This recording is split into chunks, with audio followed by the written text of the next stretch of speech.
Katulong tumakas dahil binenta siya ng kanyang tiyahin sa isang don. Pero paano kung napasukan niyang kotse? Ay ang lalaking bibili sa kanya. At ganito pala ang gagawin. Unti-unting iminulat nga ng dalagang si Isay ang kanyang mga mata. At kasabay nun ay dahan-dahan nga niya rin pagbangon habang umingiwi dahil sa kirot na nararamdaman niya sa kanyang katawan. Kagad siyang tumapat sa salamin at kitang-kita nga niya ang namumutla niyang itsura habang puno ng pasa ang kanyang braso at balikat. Halos maiyak nga ang dalaga dahil sa sakit ng buo niyang katawan. Walang awa kasi ang kanyang tiyahin at pinsan kung siya ay tratuhin. Imbes na ituring bilang kapamilya, itinuring siya ng mga ito bilang isang alipin. Kung minsan, napagbubuntunan nga siya ng kamay ng mga to kapag hindi niya kagad nasusunod ang utos o kaya naman kapag siya ay nagkakamali. Lumabas nga si Isay sa masikip niyang kwarto na dating bodega ng kanyang tiyahin at tiyuhin. Sa sala nandoon nga ang kanyang tita Susana at ang kanyang pinsan na si Thea kung saan umabot sa pandinig niya ang pag-uusap ng dalawa. Siya nga pala anak, may magandang balita ako sa iyo. Sa wakas wala na tayong utang kay Don Rafael. Hindi na natin po problemahin pang naiwang malaking utang ng tatay mo. Medyo masaya nga ang boses na balita nga ni Susana sa kanyang dalang anak. Talaga ma? Pero paano? Usisa naman ang dalagang si Thea. Ano pa ba? Dinagalak ko sa kanya ng isang dalaga at noong banggitin ko sa kanya yun, nagningning talaga yung mata ng matanda. Kahit matanda na gusto pa rin pala ng batang mapapangasawa. Natatawang turan pa nga ni Susana. Ha? Dalaga? Teka, hindi mo naman siguro ako binenta sa kanya, no? Protesta pa nga ng anak nitong si Thea. Ano ka ba? Siyempre hindi. Anak kita kaya hindi ko magagawa yon. Kung may bebenta man ako kay Don Rafael, malamang hindi ikaw yun. Matapos ngang sabihin yun ni Susana, unti-unting lumitaw nga ang ngisi sa gilid ng kanyang labi. Sandali, kung ganun, ibinenta mo si Isay? Tumpak, akalain mo nga naman may pakinamag ni palang babaeng yun. Sabi pa nga ni Susana. Halos manigas naman sa kanyang kinatatayuan ng dalagang si Isay matapos marinig ang pag-uusap ng kanyang tiyahin at pinsan. Hindi siya makapaniwala. Nagsimula ring bumalot sa kanyang sistema ang takot. Nang makita nga niya kung paano magtawanan na parang mga demonyita ang inakala niyang pamilya niya, unti-unti siyang kumilos pabalik sa kanyang kwarto at kinuha ang ilan sa mga damit niya. Sakay pinasok nga sa loob ng kanyang bag at walang pagdadalawang isip nga na sumalisi hanggang sa makalabas nga siya ng bahay. Isay, saan ka pupunta? Sigaw naman bigla ni Susana nung makita nga niya na tila ba tumatakas ang dalaga. Nanginig ang katawan ni Isay dahil sa takot. Ngunit pilit niyang nilabanan yon at sinikap na makatakas, kaya naman tumakbo nga siya palayo. Bumalik ka rito, Isay! Akala mo ba may matutunguhan ka dyan? Wala ka ng pamilya kundi kami lang kaya bumalik ka rito! Galit na sigaw nga ni Susana habang hinahabol nga nito si Isay. Wala akong pakialam. Hindi ko papayag na ibenta niyo ako para pambayad utang. Bulong naman ni Isay sa kanyang sarili. Napahinto naman sa pagtakbo ang dalaga nang matanaw niya ang isang kotseng nakaparada. At doon walang pagdadalawang isip na sumakay siya sa backseat. Manong please, paandarin niyo po itong sasakyan. Ilayo niyo po ako sa lugar na to, please. Mangiyak-ngiyak pa nga napakiusap nga ni Isay sa driver. Hindi naman nagtagal umandar na nga rin ng kotse, kung kaya't nakahinga si Isay ng maluwag. Pinahid niya ang munting luha sa kanyang pisngi. Saka sumandal nga sa upuan hanggang nga nakatulog. Makalipas ang ilang oras, unti-unti na nga ring nagising si Isay. Nangigala nga niya ang kanyang paningin. Ay gabi na at siya ay nasa loob pa rin ng isang kotse. Nasaan tayo? Tanong nga ni Isay sa driver. Nasa city. Kanina pa tayo nandito, hinintay lang kitang magising. Sagot naman ng lalaki at halos manayunga ang balahibo ni Isay sa katawan dahil sa malalim na boses nito. Ganun ba? Pasensya ka naman nga. Nakatulog ako eh.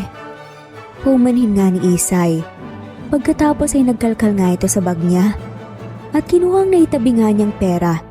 Saka inabot nga sa lalaki. Ito, hindi ko alam kung sapat na to. Pero kung kulang pa, pwede kitang bayaran sa susunod para makahanap na ako ng trabaho. Ibigay mo na lang sa akin ang number mo. Ilang segundong lumipas subalit hindi man lamang gumalaw ang lalaki para kunin ang inabot nga ng dalaga. Hindi mo ba kukunin to? Hindi ka ba tumatanggap ng kulang? Kinakabahan nga ang boses na tanong pa nga ni Isay sa lalaki. Matanong lang kita, ipupuntahan ka ba? Pangusisa nga ng lalaki. Mukhang naglayas ka sa inyo, paano ako makakasiguro na mababayaran mo ako sa susunod? Napalunok na nga lamang si Isay at napayuko. Ang totoo niyan, wala talaga akong ibang mapupuntahan. Tama ka, naglayas nga ako sa amin kasi hindi ko na kaya yung mga ginagawa ng pinsan at tita ko sa akin. Pero kung tungkol sa kulang na bayad, huwag kang mag-alala. Maghahanap naman ako ng trabaho kagad eh. Kapag nagkapera ako, kukontakin kita kagad para mabayaran. Hindi naman kita tatakasan eh.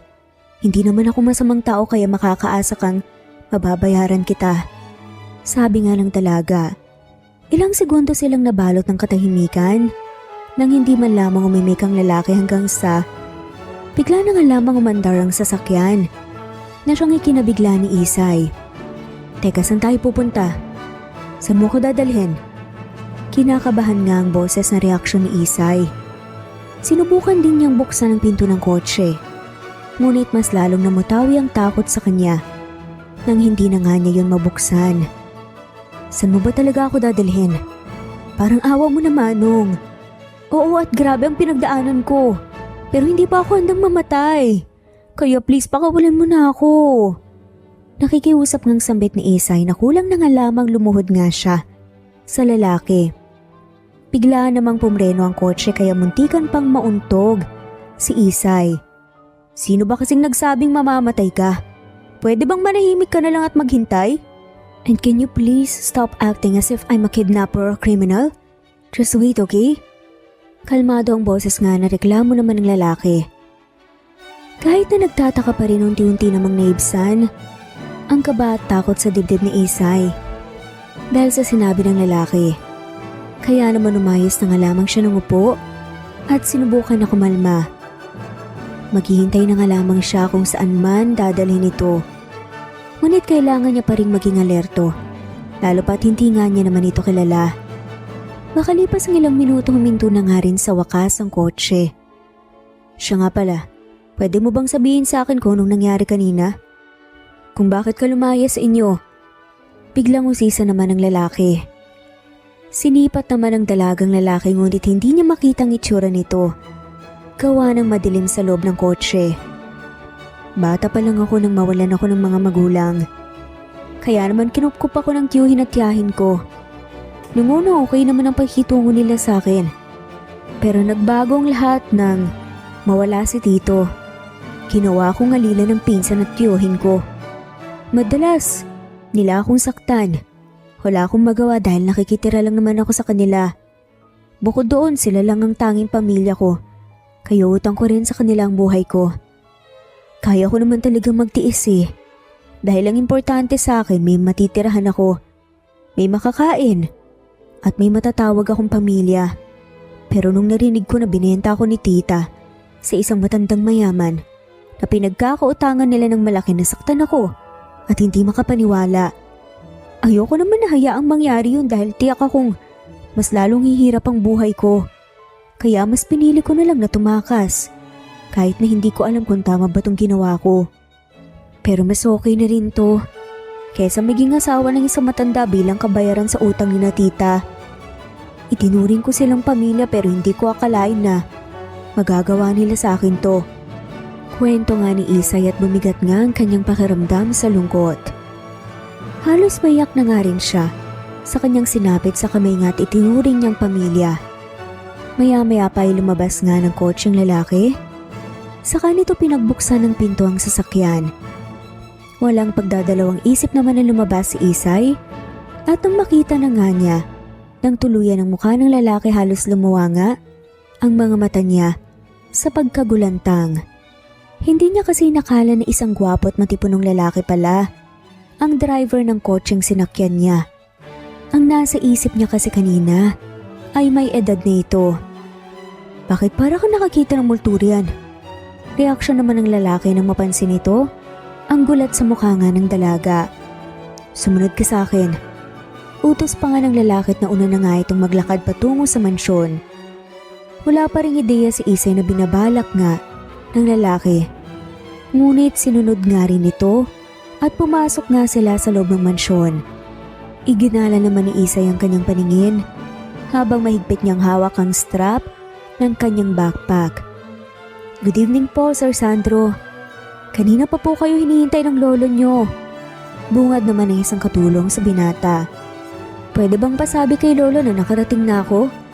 Utos naman ng lalaki. Sige po, Sir Sandro. Tatawagin ko lang po si Don Rafael. Tugon naman ng katulong na nga siyang dagling sinunod ang utos ng binata. Ilang segundo pa nga ang lumipas ng muli ngang mapalitan ng pagkagulat ang kaninang walang reaksyon na mukha ng dalaga na tila ba may napagtanto. Don Rafael? Sambit nga ni Isay na siyang narinig ng binata. Lolo ko siya. Bakit? Anong problema? Usisan man ng binatang si Sandro. Teka, kasabot ka ba ni tita ha? Inutusan ka ba niya na dalhin ako dito? Sigaw nga ni Isay sa binata at unti-unting bumalatay sa kanyang sistemang takot. Anong pinagsasasabi mo? Anong kasabot? Nagugulhan namang reaksyon ni Sandro. Si Don Rafael. Siya yung pinagkakautangan ni na tita ng malaking halaga at sa kanya ako binenta bilang pambayad. Nanginginig nga ang boses na sabi ni Isay. Sandro, mabuti naman at nakarating ka na. Kamusta? Nakita na ba kayo at nakausap mo na ba siya? Biglang sulpot naman ng matanda kaya nabaling sa kanyang atensyon ni na Sandro at Isay. Sino itong dalagang kasama mo? Baling naman ng matanda sa dalaga. Napalunok si Isay at bahagyangang umatras ang mga paa niya sa takot. Siya po yung ipakakasal niyo sa akin, lolo. Sagot naman ni Sandro dahilan kaya mas lalong nadagdagan ang pagkagulantang ng dalaga. It turns out hindi po pala niya alam ang tungkol doon. Kaya naman tumakas siya sa kanila. Sinasaktan at pinapahirapan din pala siya ng pinsan at tita niya. Kaya dinala ko siya rito kasi wala siyang matutuluyan. Dagdag na hayag pa nga ni Sandro. Napabuntong hininga na nga lamang matanda at bahagyang lumapit sa dalaga. Hindi ko akalain na ganun pala talaga kasama si Susana. Masaklap lang isipin na wala ka palang alam sa pinag-usapan namin. Kung alam ko lang ang sitwasyon mo at tungkol sa'yo, hindi na sana ako pumayag sa alok niya. Gusto ko lang kasi talaga magpakasal na itong apo ko. Kaya naman nung sinabi niyang may kilala siyang dalaga na single, sinabi ko sa kanya na ipakilala niya sa akin. At kakalimutan ko na ang utang nila. Pero hindi mo pala alam ang tungkol doon. Pero iha, kahit ganun mas makakabuti pa rin para sa'yo na manatili rito at mas mainam kung itutuloy mo ang pagpapakasal sa apo ko. Nang sa gayon may maging maayos na nga ang buhay mo at makalaya ka na sa pangalipusta sa'yo ni Susana at ng anak niya. Litanya pa nga ng mabait pala na matanda. Bakas pa rin ang hindi makapaniwalang reaksyon sa mukha ng dalaga at hindi pa nga rin ito makaimik. At ito nga po kung si Sandro, tinitiyak ko na alagaan ka niya ng mabuti. Hindi mo rin kailangan na matakot sa amin dahil hindi naman kami masasamang tao katulad ng tiyahin mo. Kaya safe ka dito at mapapanatag ka. Tugtong na sabi pa nga ng Don Rafael na may ngiti sa mga labi. Lo, dadalhin ko muna siya sa guest room para makapagpahinga siya. Biglang singit naman ni Sandro na siyang tinanguan lang ng kanyang lolo. Hinawakan nga ni Sandro ang pulsuhan ng dalaga at dinala nga niya ito sa guest room. Dito ka na muna magstay ngayong gabi habang hindi pa naayos ang magiging kwarto mo. Ani nga ng binata pagpasok nila sa kwarto. Kung ganun hindi pala ako kay Don Rafael ipakakasal kundi sa apo niya? Biglang wika naman ni Isay na tila ba ngayon pa lamang niya na proseso ang lahat. Mukhang hindi lang sila nagkaintindihan ng tita mo. Pero hindi ko rin naman ginusto to. Maski ako nagulat na lang nang may ganito palang plano si Lolo. Abala ako sa negosyo ng pamilya namin. Kaya wala na akong oras para sa pakikipagrelasyon pa. Gusto na ni Lolo na magkaroon ng apo sa tuhod. Bilang ako lang din naman ang nag-iisang apo niya sa mga magulang ko. Kaya gusto na nga niya ako magpakasal. Napakarami na rin chismis eh. Sinasabi nila may naanakan na daw ako tapos pinalaglag ko lang. Tapos sinasabi naman ng iba na bawg daw ako. Eh kung ganun bakit ka hindi tumutol? Tanong nga ni Isay. Maayos ang relasyon namin ni Lolo. May tiwala ako sa kanya. At itong ginagawa niya, alam kong para lang din to sa akin. Dahil gusto niyang mapanatag na balang araw hindi ako maging mag-isa. Isa pa, kaya ko namang mag-go with the flow. Wala rin namang masama kung magpapakasal tayo. Pero ano man ang mangyari, paubayan na lang natin sa tadhana yon. Kung magwa-work, di magwa-work. Kung hindi naman wala rin tayong magagawa. Basta ang isipin muna natin ay yung ngayon. Ikaw makakalaya ka na sa malupit mong kamag-anak. Ako naman hindi na ako kukulitin at hindi namang mo problema pa si Lolo sa paghahanap ng babaeng ipapakasal sa akin. This is a win-win situation, right? Hindi naman nagawang nakaimik ni Isay matapos ang mga sinabi ng binata sa kanya. Sa halip binaling na nga lamang nito sa ibang direksyon ng kanyang mga mata. By the way, huwag mo na ulit akong tatawaging Manong. Kita mo naman magkaedad lang tayo at hindi naman ako mukhang matanda. Sabi pa nga ni Sandro kaya napatingin sa kanyang dalaga. Sorry, hindi ko kasi nakita yung mukha mo kanina. Kaya akala ko may edad ka na. Raso naman ang dalaga. May cellphone ka ba? Maya-maya pa itanong naman ni Sandro. Umiling naman si Isay bilang tugon. Ano nga ulit ang pangalan mo? Isay ang pangalan ko. Okay Isay, maiwan na muna kita para makapagpahinga ka. Kapag may kailangan ka magsabi ka lang good night. Huling mga sinabi nga ng binata bago ito tuluyang umalis. Kaya naiwan si Isay na mag-isa sa kwarto. Kinuha naman ni Isay ang maliit nitong teddy bear sa loob ng kanyang bag nang maupo nga siya sa kama. Teddy, tingin mo ba tama tong ginawa ko? Tama kayang lumayas ako kina tita at magstay dito? Dapat ba akong magtiwala kina Don Rafael at sa apo niya? Mukha naman silang mabait lalo na si Sandro. Mukha lang siyang suplado pero kalmado palagi ang boses niya tuwing magsasalita siya. Pero syempre hindi pa rin ako nakakasigurado kung talagang hindi sila masasamang tao. Kasi ganun din naman dati si Tita Susana at si Thea eh. Nung kinukup nila ako. Mabuti naman sila sa akin pero nung nawala si Tito, lumabas yung kasamaan nila at totoong kulay. Alam mo Teddy, pagod na akong mahirapan at masaktan eh. Ano pa kasing dapat kong gawin? Pagkausap nga ni Isay sa kanyang maliit na teddy bear at niyakap yun. Kinabukasan ng magising nga si Isay lumabas ito ng kwarto at naglakad nga lang sa mansyon hanggang sa magkasalubong sila ng binatang si Sandro. Good morning. Pati ng lalaki sa simple at kalmadong tono ng boses. Sakto namang kumulo ang tiyan ng dalaga dahilan kaya napahawak siya sa tiyan niya. Sandali namang napasulyap ang lalaki sa tiyan ng dalaga. Wala ka pang kain simula kagabi. Ayoko kasing abalahin ang tulog mo kaya hindi na kita ginising pa para mag-dinner. Usal naman ni Sandro. Okay lang. Tanging nasabi lang naman ni Isay sa nahihiyang boses. Bigla namang nabaling ang tingin ni Sandro sa braso ng dalaga. Nakitang-kita ang mga pasa kaya bahagyang kumunot ang noo. Napansin naman yun ni Isay kaya dali-dali niyang tinakpan ang braso niya gamit ang kanyang kamay. Tara na mag-breakfast tayo. Biglang yaya nga lang ni Sandro at nagpatiuna. Pagdating sa hapagkainan, tahimik lang silang dalawa na kumain. Hanggang sa biglang may isang katulong ang siyang lumapit kay Sandro. Sir, nasa labas po si Susana. Hinahanap niya po si Don Rafael, gusto niya raw po kayo makausap. Turan nga ng katulong kaya parehong natigilan sina Sandro at Isay, saka nakatingin. Dito ka lang. Ako nang lalabas para harapin ang tita mo.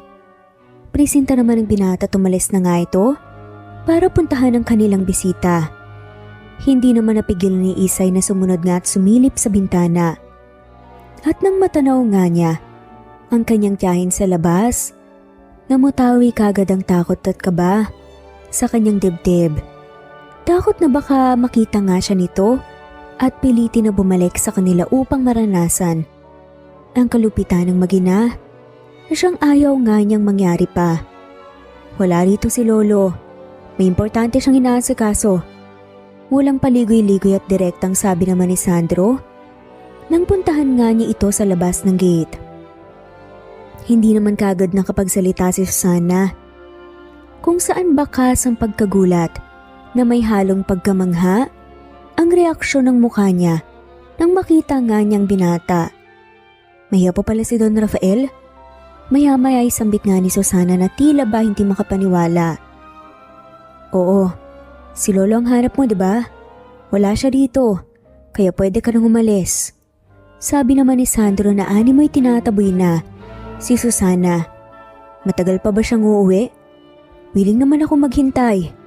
Sadyang importante lang kasi talaga ang sasabihin ko sa kanya.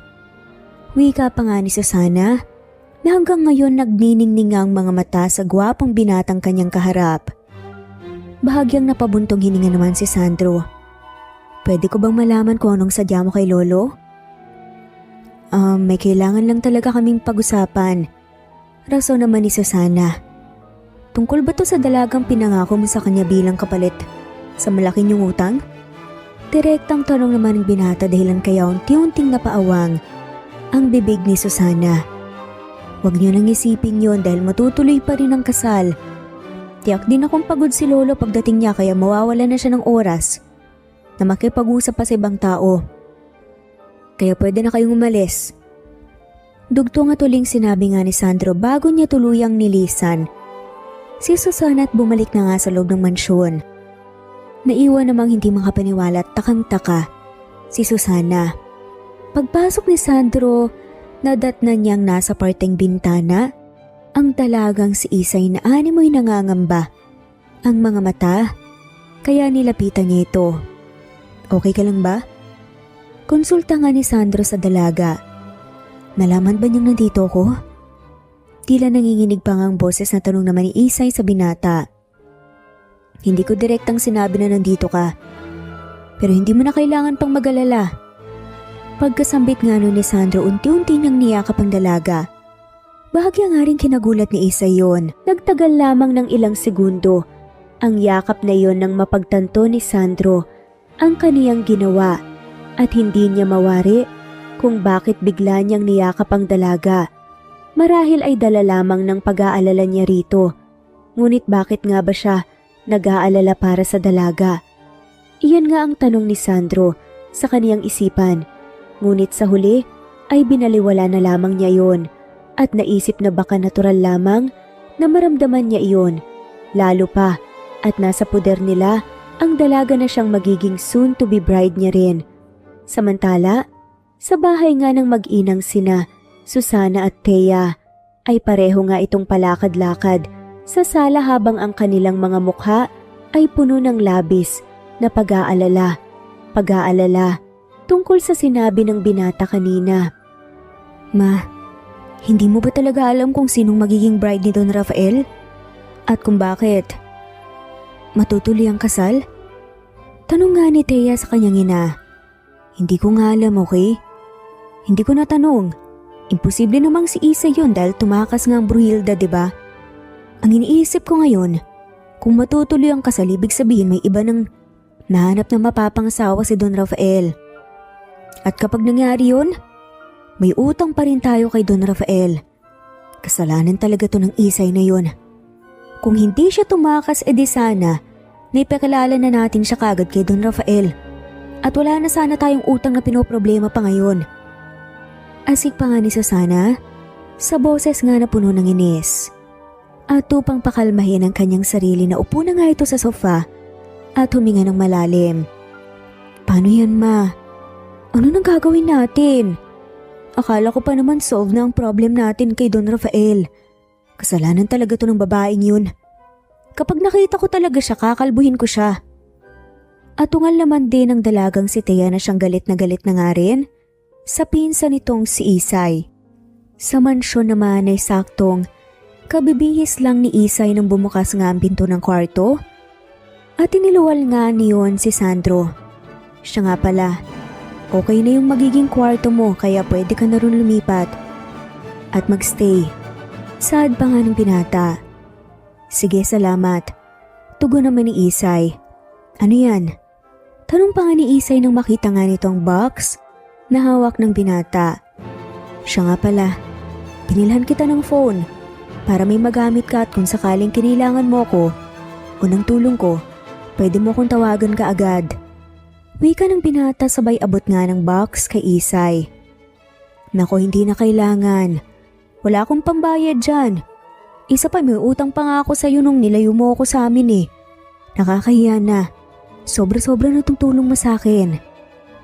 Nahihiyang tanggi naman ng dalaga. Tipid na napangiti ang binata. Hindi naman kita sinisingil. Isa pa, deserve mo naman na matulungan. Saka sooner or later, kakasal naman tayong dalawa. Magiging mag-asawa na tayo kaya hindi mo kailangan mahiya. Talaga bang gusto mo akong pakasalan? Natigilan naman ang binatang si Sandro sa tanong na yon. Nang dalaga lalo na ng bahagya itong mapayo ko. Bakit mo naman natanong yan? Iniisip mo bang hindi mo deserve pakasalan? Kung ayaw mo akong pakasalan. Napangat naman ang tingin si Isay sa binata. Hindi naman sa ayaw kitang pakasalan. Sino pang ayaw magpakasal sa isang katulad mo, diba? Gwapo ka. Galing sa marangyang pamilya. Kaya paniguradong walang babae ang tatanggi sa'yo na magpapakasal. Pero iniisip ko kasing baka hindi mo naman deserve na magpakasal sa isang katulad ko. Isa pa, ang lolo mo lang naman ang may gustong maikasal ka, diba? May karapatan ka pa rin namang tumanggi. Hindi mo kailangan mapilitan. Humakbang naman palapit si Sandro sa dalaga dahil nga sa mga sinabi nito. Hindi ba in-explain ko na sa'yo lahat? Nag-aalinlangan ka pa rin ba? Isay, isipin mo na lang na ito lang ang paraan para tuluyan ka ng makalaya sa tita at pinsan mo. At hindi ka na rin nila pwedeng saktan pa. Saad pa nga ni Sandro. Nagtama nga ang kanilang mga mata at sandaling nagkatitigan hanggang sa si Sandro na ang unang umiwas ng tingin at nagpaalam.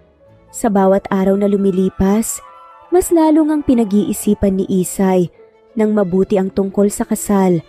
Unti-unti na rin siyang nagiging komportable sa mansyon kung saan mas lalo nga rin siyang naging malapit kaagad sa lolo ni Sandro. Kasalukuyan ngang kumakain ng hapunan na magkakasama sina Isay at Sandro kasama si Don Rafael nang mapag-usapan nga nila ang tungkol sa kasal. Siya nga pala, ano nga palang balita? Napag-uusapan niyo na ba ang tungkol sa kasal niyo? Biglang pagbubukas nga ni Don Rafael ng kanyang pag-uusap. Nagkatingin na naman si Sandro at Isay. Si Isay nga ang siyang unang nagiwas ng tingin at napayoko nga sa kanyang pagkain. Gusto ko sanang mapabilis ang kasal niyo hanggat maaari. Hindi na ako bumabata kaya ayoko namang patagalin pa ang pagpapakasal ng dalawa. Okay lang ba yun sa inyo? Sambit pa nga ni Don Rafael sa dalawa. Depende po kay Isay kung gusto niya pong magpakasal. Gusto ko po kasi sana siyang bigyan pa ng time para hindi po siya mabigla. Rason naman ni Sandro dahilan kaya pareho nga silang bumaling sa dalaga. Kung isipin, ikakasal din naman tayo. Patagalin man natin o hindi, kakasal pa rin tayo. Kaya kung gusto ng lolo mo na mapabilis yung kasal, hindi ako tututol.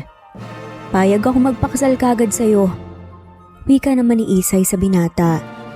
At dahil nga sa sinabi ng dalaga lumitaw ang isang malapad na ngiti sa mga labi ni Don Rafael. Mabuti naman kung ganon. I-resettle din. Ako nang bahala sa lahat. Ang kailangan nyo na lang gawin ay magpahinga at masigurong makaka-attend kayo sa kasal nyo. Saad nga ni Don Rafael na may bahid ng pagka-excite sa kanyang boses. Mabilis na lumipas ang mga araw at mas lalo ngang nadadagdagan ng kaba sa dibdib ng dalagang si Isay. May agam-agam pa rin kasi siya kung tama bang desisyon na magpakasal siya sa binata. Dahil kasi sa mga naranasan niya sa inakala niyang pamilya mula sa kaniyang tiyahin at pinsan, natakot na siyang magtiwala ng lubos sa ibang tao dahil baka maranasan na naman niya ang malupit na sinapit niya noon. Isang araw nga bago ang araw ng kasal, abala nga si Isay sa pagtitig sa kaniyang sarili sa harap ng salamin. Sinisipat ang katawan niyang puno noon ng mga sugat at pasa at ngayon nga ay naghihilom na ang mga ito. Iniisip pa rin niya kung nararapat ba siyang pakasalan ni Sandro dahil hindi niya alam kung paano niya masusuklian ang mga tulong nito sa kaniya simula nang makatakas nga siya sa kaniyang pinsan at tiyahin. "Are you alright?" Biglang tanong ng isang boses. Kaya napalingon ng dalaga sa pintuan kung saan pumasok nga ang binatang si Sandro. "Ayos lang ako." Tumangot-tangong sagot naman ni Isay. "Kinakabahan ba para bukas?" Tanong pa nga ni Sandro. Napalunok naman si Isay nang muli ngang mabuhay sa kanyang dibdib ang kabang kanyang nararamdaman. "Medyo, pero huwag kang mag-alala. Wala naman akong plano na matras sa kasal. Pangako hindi ko ipapahiya ang lolo mo, lalo ka na." Ani pa nga ni Isay. Ngumiti naman si Sandro. "Hindi ko naman iniisip yan. Basta ang gusto ko lang, gusto mo talaga to. Siya nga pala, invited din pala sa kasal natin yung pinsan at tita mo." Automatic ngang nanlaki ang mga mata ng dalaga nang marinig niya ang sinabi ng binata. "Pero hindi mo kailangan mag-alala at matakot. Sinadya ni Lolo na i-invite sila para makita nilang kasal natin. Pero hindi ka na nila makukuha pa. At hindi ka na babalik sa kanila kaya hindi ka na nila mapagmamalupitan." Saad naman ni Sandro upang pawiin ang takot na namayani sa dalaga. Bahagya namang naibsan ang pag-aalala ni Isay. Mabilis ngang natapos ang araw na yon at sumapit na nga ang araw na siyang pinakahinihintay ni Don Rafael, ang kasal ng kaniyang apo at ng dalagang si Isay. Kasalukuyan ngang nasa loob pa ng kotse ang bride na si Isay at ilang beses nga siyang humugot ng malalalim na buntong hininga dahil sa labis na kaba.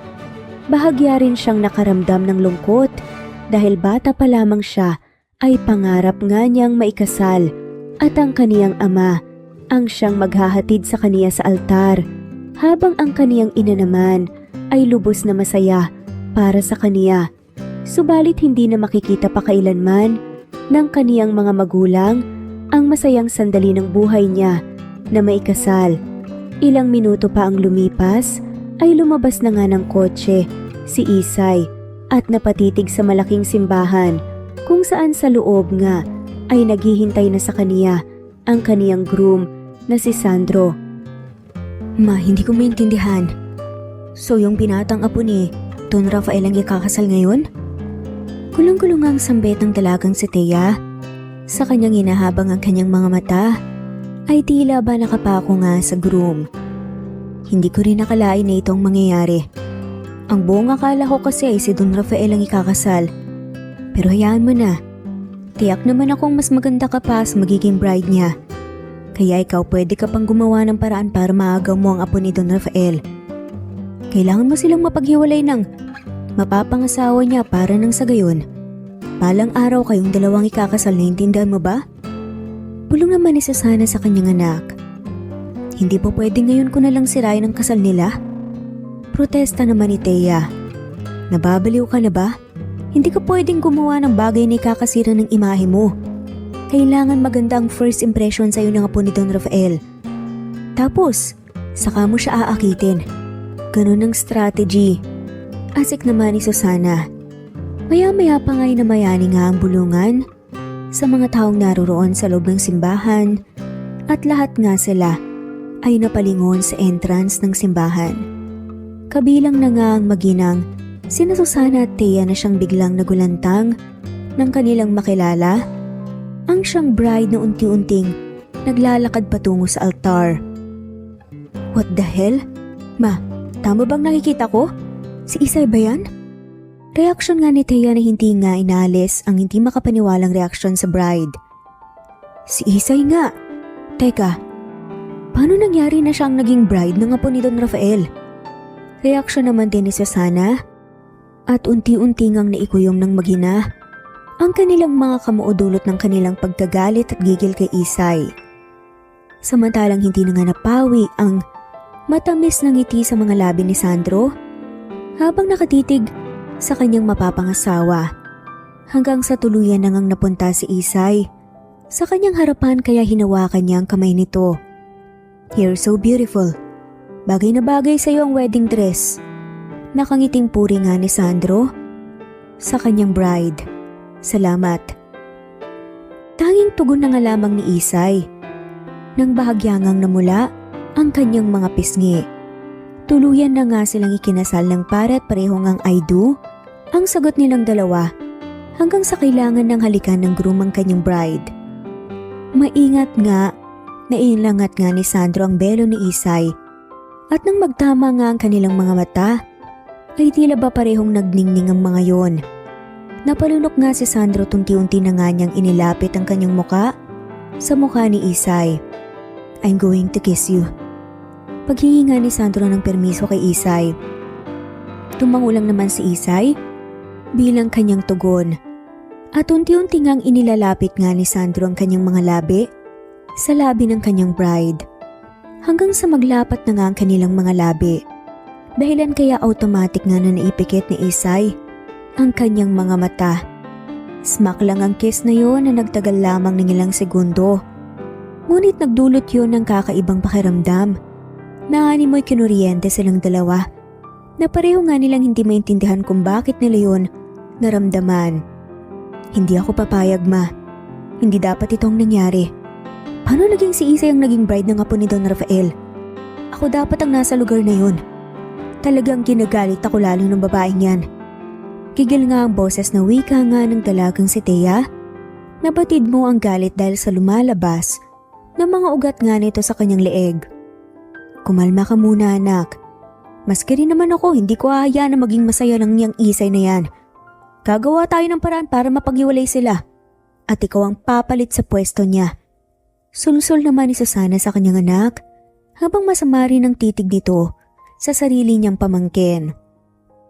Sa venue nga ng reception ay hindi magawang mapanatag ni Isay sa kadahilan ng nasa paligid lamang ang kanyang tiyahin at pinsan at batid niyang pinagmamasdan lamang ng mga to ang kanyang mga kilos at natatakot pa rin siya sa pwedeng gawin ng mga to sa kanya.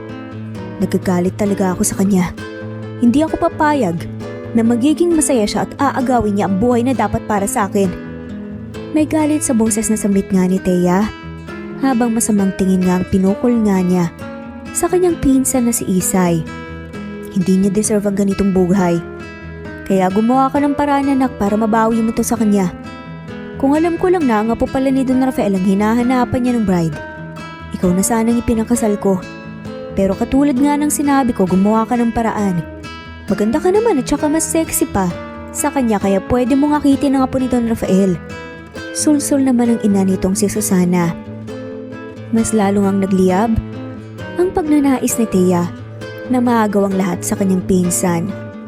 Kung kaya't hindi na nga ito nagsayang pa ng oras at pinuntahan nga nito ang groom suot ang isang mapang-akit ng ngiti. "Hi, you are Sandro, right?" Napalingon naman si Sandro sa babaeng bigla na nga lamang lumapit sa kanya. "Alam mo, hindi pa rin ako makapaniwala na ang pinsan kong si Isay pala ang pakakasalan mo. Ayoko sanang sabihin to pero nag-aalala lang kasi ako sa'yo. Pero I think, kailangan mo ring malaman ng totoo." Panimula nga ni Thea. "Anong totoo?" tanong naman ni Sandro. "Ang totoo niyan, marami na siyang naging boyfriend. Karamihan sugar daddy pa nga eh. Hanggang sa dumating sa point na hinututan niya ang mga lalaking yun. Lalo na yung mga matatandang target niya. Kaya nagalit yung matanda at pinabayaran lahat ng naibigay niya kay Isay. Dahil kung hindi, ipakukulong niya raw si Isay. At dahil kami na nga lang pamilya niya, syempre, gumawa kami ng paraan para mabayaran yung malaking halagang Hinutot niya para hindi siya makulong kaya nagkaroon kami ng utang sa lolo mo. At natatakot akong baka ulitin niya yun ngayon at bigyan niya naman ng sakit sa ulong pamilya namin. Kaya ngayon pa lang sinasabihan na kita na habang maaga pa, may chance ka pang mapigilan ng masamang balak niya sa'yo at sa pamilya mo. Litanya pa nga ni Thea para nga siraan ang pinsan nito. Totoo ba yan? O baka naman sinisiraan mo lang siya sa akin? Tugon naman ni Sandro na ang tono ng boses ay tila ba parang hindi interesado sa mga sinabi ng babae patungkol nga sa kanyang asawa. Ngumiti na nga lamang si Thea. Sabay mas lalong lumapit sa lalaki. Come on, hindi ko naman kayang magsinungaling no. Sa kapinsan ko si Isay, kaya bakit ko siya sisiraan? Sadyang nag-aalala lang talaga ako sa'yo.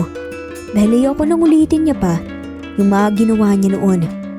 At isa pa, malay mo, may mas better pa sa kanya. Yung tipong magiging tapat sa'yo at handa kang paligayahin.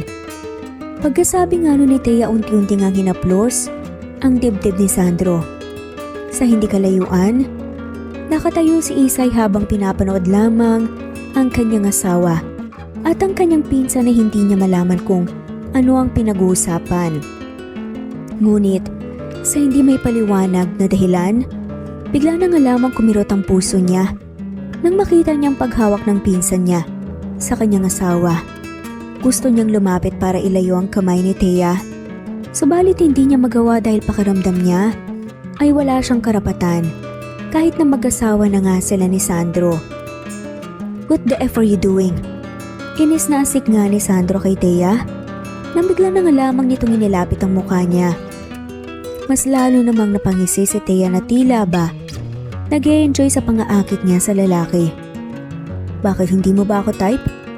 Look, it's pretty obvious naman na mas better ako sa kanya, right?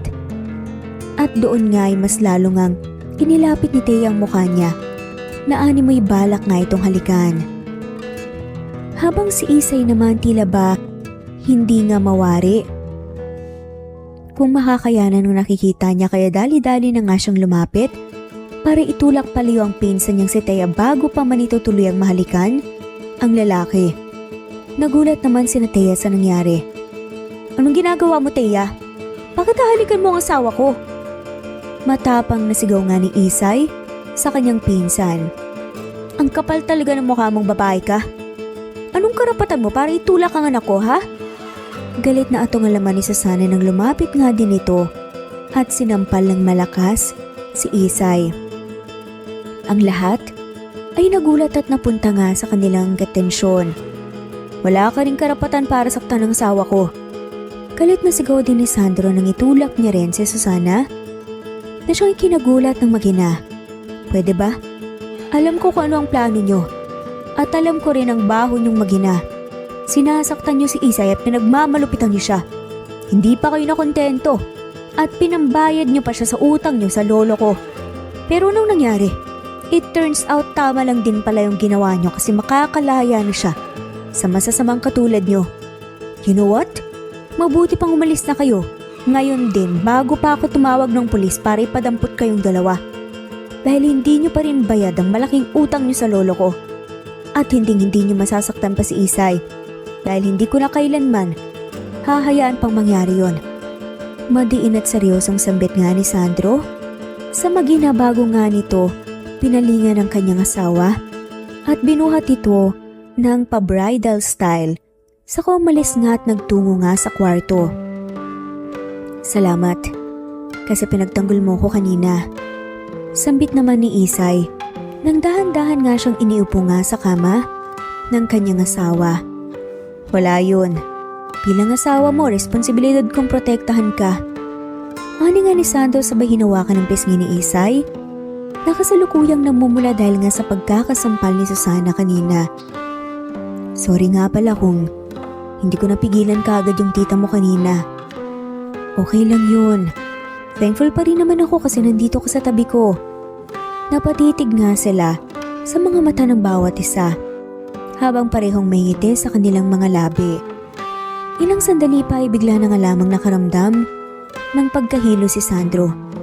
Hanggang sa bigla na nga lamang nitong hinubad Ang suot na damit na tila ba naiinitan. Napuno naman ng pagtataka si Isay dahil sa ginawa ng lalaki na para bang wala ito sa sarili. Ayos ka lang ba, Sandro? Tanong na nga ni Isay na nag-aalala nga ang boses. Muli ay napatitig naman si Sandro sa mukha ni Isay hanggang sa bumaba ang mga tingin nito sa mga labi ng kaniyang asawa at hanggang sa hindi na nga rin nito napigilan pa ang sarili na halikan si Isay. Nanlaki naman ang mga mata ni Isay dulot ng pagkagulat. Sobrang bilis din ng kabog ng puso niya na animoy nakikipag-unahan sa karera. Unti-unting ipinikit ni Isay ang mga mata niya at hinalikan na rin pabalik ang lalaki. Unti-unti na ngang inihihiga ni Sandro ang kaniyang asawa habang marahan nitong hinuhubad ang damit ni Isay. Mas lalo namang nakaramdam ng init sa katawan si Isay, kung kaya't tinulungan niya na rin si Sandro na hubarin ang kaniyang damit hanggang sa tuluyan na nga siyang nawalan ng saplot sa katawan. At habang nasa ibabaw na nga ni Isay ang kaniyang asawa ay natigil ang kanilang paghahalikan ng biglang makaramdam ng kaba si Isay. Kinakabahan ako, Sandro. First time ko kasi to eh. Please dahan-dahanin mo lang. Pakiusap na ni Isay sa nahihiyang at kinakabahang tono ng boses. Mahina natawa si Sandro. First time ko rin to. Pero huwag kang mag-alala. Kasi dadahan-dahanin ko lang naman para hindi ka masaktan. I love you, Isay. Saad nga ni Sandro. Pagkatapos sinagkan nga niya ang noo ni Isay, saka muling hinalikan sa mga labi. Sinimulan na nga nilang magtanggal. Napapikit nga ang babae ng ginalaw nga ni Sandro ang kanyang kamay na nakahawak sa kanyang dibdib sa sobrang kaba. Napalunok ng laway, si Sandro at dahan-dahang nilipat ang sarili sa babae para halikan ito. Sobrang lapit na nga ng kanilang katawan. Punong-puno ng pagkasabik at pagmamahal ang bawat haplos nga ni Sandro sa katawan ni Isay. Hindi nga maintindihan ni Isay kung bakit gano'n na nga lamang kasensitibo ang kanyang pakaramdam dahil sa mga ginagawa ni Sandro. Nakasabay naman itong si Isay sa paghahalikan nga nila at lumalim at bumilis pa nga iyon at naging mas passionate. Punong-puno ng pagkasabik ang bawat kilos ni Sandro kay Isay na mas lalong nagpainit ng katawan ni Isay. Niromansa nga ng lalaki ang leg nito hanggang sa kanyang pangibaba. Hindi na nga rin napigilan ni Isay ang kanyang sarili at napaungol na nga lamang nang dahil sa nararamdaman. Inihiga ng lalaki si Isay sa sofa at tuluyan na ngang inalis ang pangitaas niya hanggang sa ibabang parte nito.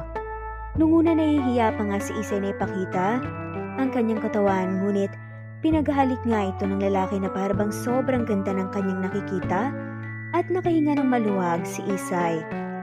At mas naging confident pa nga sa ginagawa nila. Napasigaw na nga lamang si Isay dahil sa ginagawa nga ng lalaki at nilalaro din ng kamay nito ang kanyang bundok. Habang pinapaulanan ng halik nga ang lalaki sa kanyang katawan, napasinghap ng malakas si Isay nang biglang bumaba ang halik ng lalaki hanggang sa napunta nga sa kanyang pangloob. Napakapit na nga lamang si Isay nang mahigpit sa buhok nga ni Sandro habang sarap naman ito. Nang tuluyan ngang nabasa nga, ay hinubad na nga rin ng lalaking kanyang damit at nanlaki ang mga mata ng babae nang makita nga ang armas nito. Napalunok na nga lamang siya sa kaba. Napangisi na nga lamang itong si Sandro at pumosisyon na nga sa gitna ng hita nito. Kinuha nga nito ang kamay ng babae at nilapag nga sa kanyang katawan.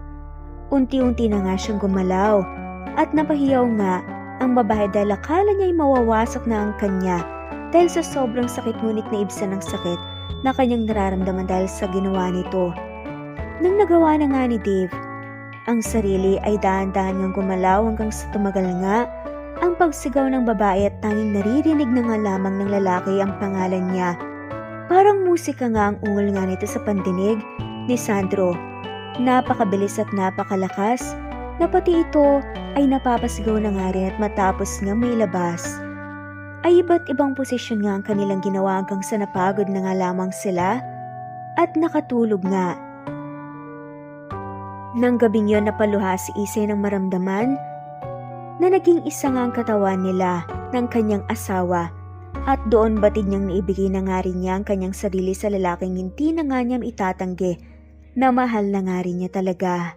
Kinabukasan, una ngang nagising si Sandro na siyang napahawak pa sa kaniyang sentido dahil sa sakit ng kaniyang ulo. Napatingin naman siya sa babaeng kaniyang katabi at doon ay nanumbalik sa kaniyang alaala ang nangyari sa kanila. Hinagkan ni Sandro ang noo ni Isay bago napangiti sa kainayos ang kumot nito at bumangon sa kalumabas ng kwarto.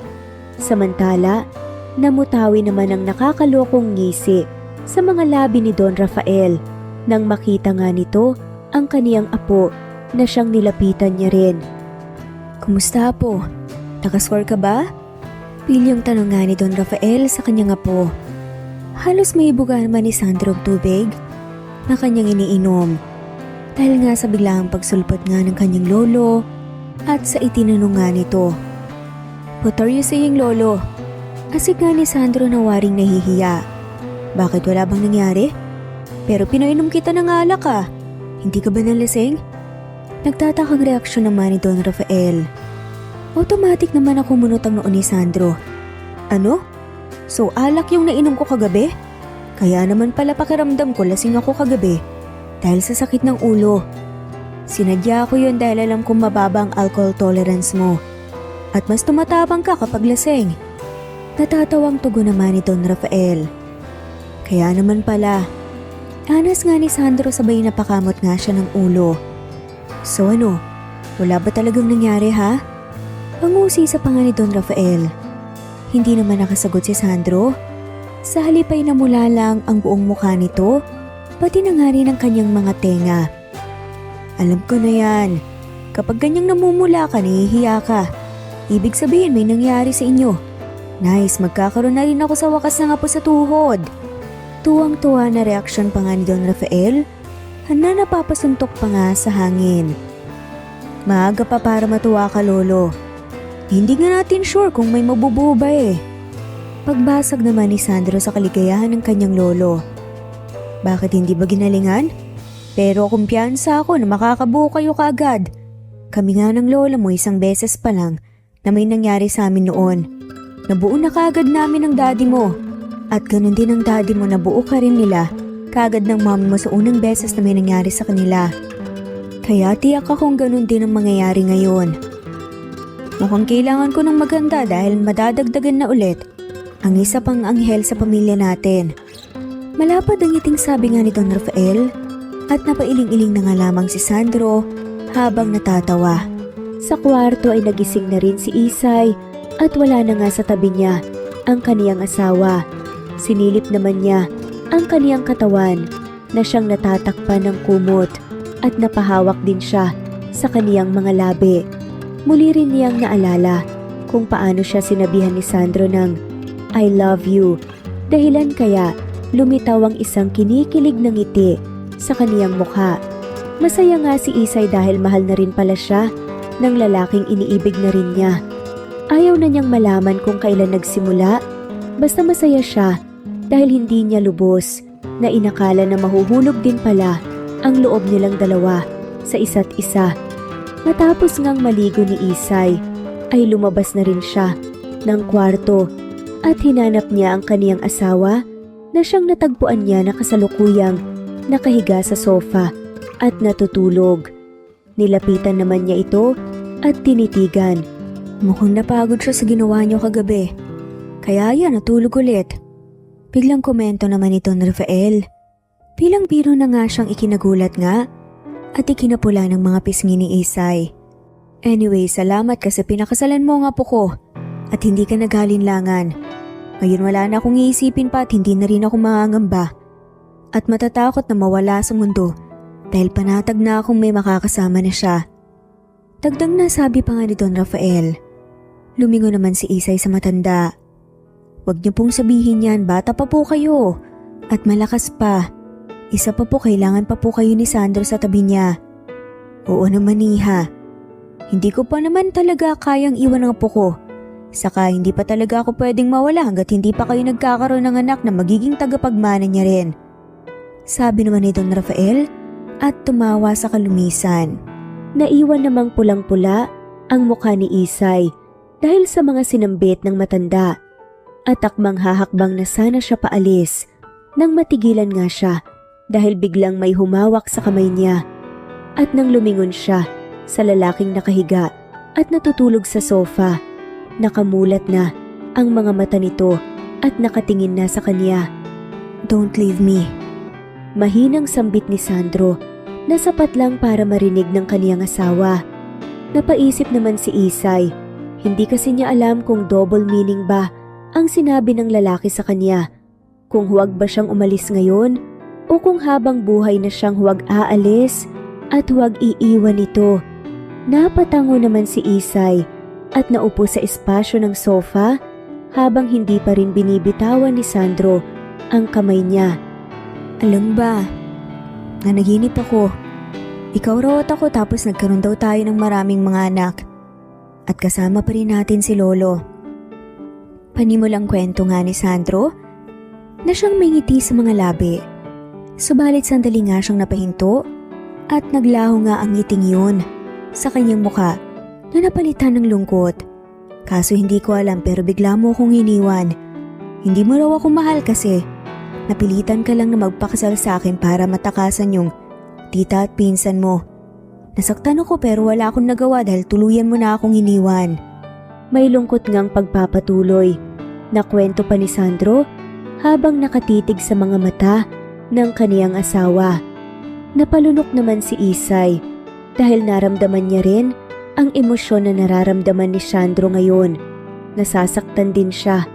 Ngunit, isa lang ang alam niya, hindi niya kayang saktan ang lalaking siyang nagligtas sa buhay niya at nagmamahal sa kaniya. "Sandro, panaginip lang yun, okay? Hindi mo kailangan mag-alala. Dahil pangako ko hindi ako alis sa tabi mo. Hindi kita iiwan. Isa pa, mali rin yung panaginip mo na nagpakasal lang ako sa'yo dahil napipilitan lang ako." "Ano ibig mong sabihin?" "Mahal din kita, Sandro. Hindi ko alam kung kailan nagsimula pero nung kinasal tayo, narealize kong may nararamdaman na ako sa'yo." Biglang napabangon si Sandro dahil sa paggamin na yon ni Isay sa kanya. "Totoo ba yan, Isay? Mahal mo rin ako?" Ngumiti naman at marahan na tumango si Isay bilang kaniyang tugon. Bakas naman sa reaksyon ni Sandro na hindi siya makapaniwala at labis itong natutuwa sa nalaman na may nararamdaman na rin pala sa kaniya ang babae.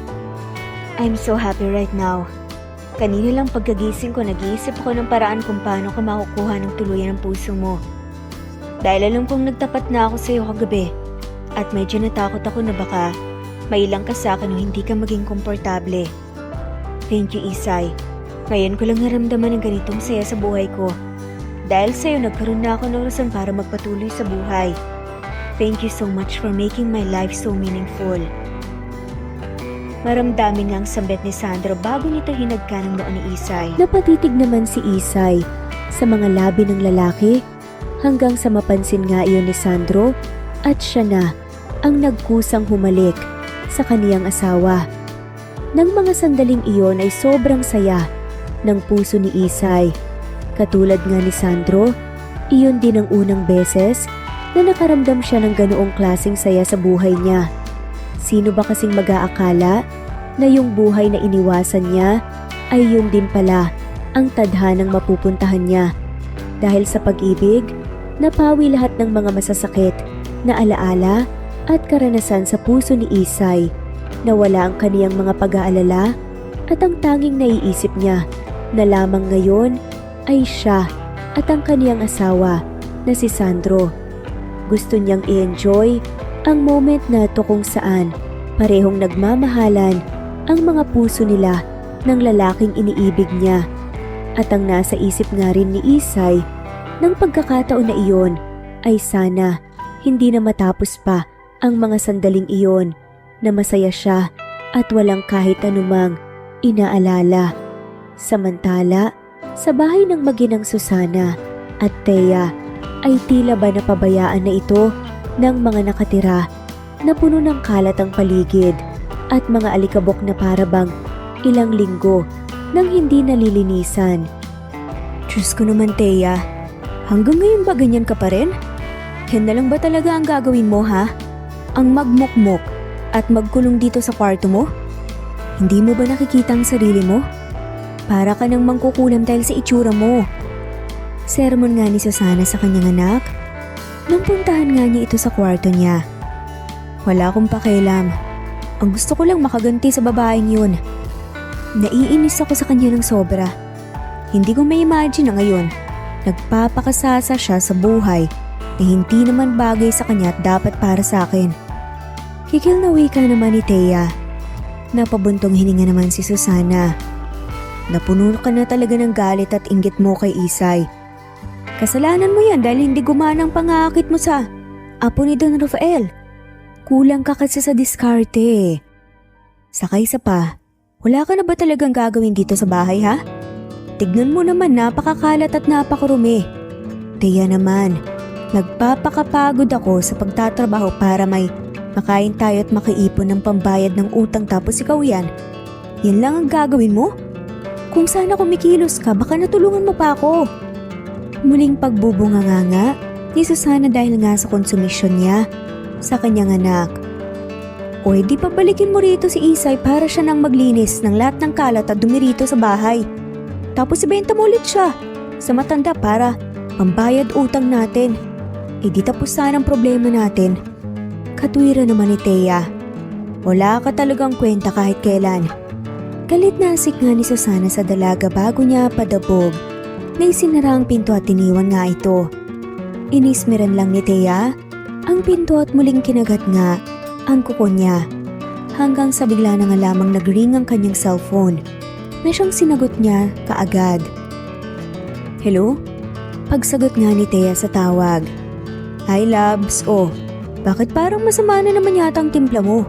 May problema ba? Tanong ng lalaki nga sa kabilang linya. Oo. Maraming problema at malaki. Kaya wag mo nang dagdagan pa kung ayaw mong. Ikaw ang kamuyaan ko dyan. Masungit na sagot naman ni Thea. Chillax ka lang, love. Wala naman akong balak na dumagdag pa sa problema mo eh. Pero ano ba yung problema mo? At baka may maitulong ako. Biglang alok naman ng lalaki dahilan kaya biglang napaisip nga si Thea. Ken, gaano katagal ka na bang nanginligaw sa akin? Siguro mga 5 taon na. Gusto mo bang sagutin kita? Aba syempre naman. Kaya nga ako hindi tumitigil sa panliligaw ko sa'yo hanggang sasagutin mo ako eh. Bakit sasagutin mo na ba ako? Masayang reaksyon naman ng lalaki sa kabilang linya. Sasagutin kita sa isang kondisyon. Kung talagang mahal mo ako, gusto kong patunayan mo yon. Tulungan mo ako sa problema ko at sasagutin kita. Seryosong sabi naman ni Thea. Sure, kahit ano pa yan, handa akong gawin para sa'yo. Kahit pumatay pa ako ng tao, gagawin ko, mapasagot lang kita. Lumitaw nga ang may balak na ngisi sa mga labi ni Thea nang marinig niya ang sagot ng lalaki. Kasalukuyan ngang nagdidilig ng mga halaman si Isay nang bigla siyang makarinig ng doorbell. At dahil naka-day off ang lahat ng guard at mga katulong nila, kaya siya na ang nagtungo sa gate para puntahan kung sino ang nag-doorbell. Automatic ngang namutawi ang pagkagulat at pagtataka sa mukha ni Isay nang makita niya ang lalaking nasa labas ng gate. Ken, anong ginagawa mo dito? Saka paano mo nalaman na nandito ako? Tanong nga ni Isay sa lalaki. May nagsabi lang sa akin na nandito ka. Sagot naman ni Ken kung saan pinagmasdan pa nga nito ang mansyon.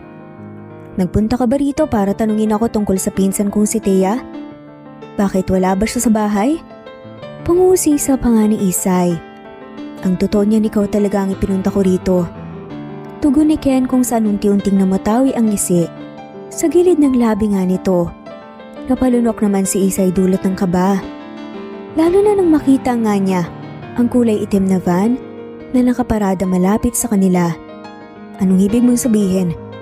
Kinakabahan ngang tanong ni Isay. Sorry Isay, mabuting tao ka. Pero kailangan ko kasing gawin to dahil sobrang mahal ko ang pinsan mo. Sabi nga ni Ken. Dahilan kaya unti-unti ngang humakbang paatras si Isay. Please Ken, kung ano man yung balak mo, huwag mo nang gawin. Huwag kang makinig kay Taya dahil sisirain ka lang niya. Sisirain lang niya ang buhay mo. Sabi naman ni Isay sa lalaki para nga kumbinsin nitong huwag na ngang ituloy kung ano man ang binabalak nitong masama sa kanya.